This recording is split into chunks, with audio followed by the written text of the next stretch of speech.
So ayan guys, for today's video, may two ways tayo kung paano nga ba makakapag-download ng Shopee. So una, para sa mga iOS users, pwede tayong mag-download sa App Store, and para naman sa mga Android users, pwede din sa Google Play Store.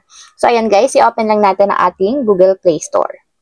And dito guys, pagka-open, pumunta lang tayo or itap lang natin yung search bar. And then sa search bar guys, type natin is Shopee.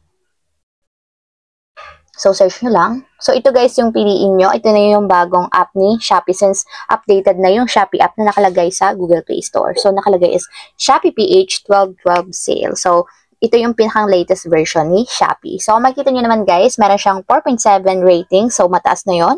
91 megabytes yung file size niya. And meron lang naman siyang 100 million download. So, napakaraming gumagamit nito guys. So, para ma-install or ma-download, tap natin yung install.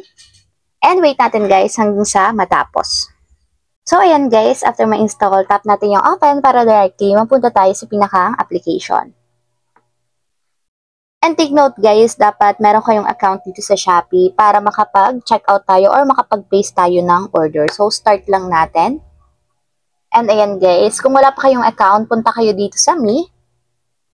And dito, pwede kayong mag-login and then mag-sign up ng iyong account. So kung wala pa kayong account guys, so pwede nyo i-type yung sign up para makapag-create kayo or makapag-register dito sa Shopee. And kung meron naman kayong account na guys, tap nyo lang yung login and i-login nyo lang yung inyong account.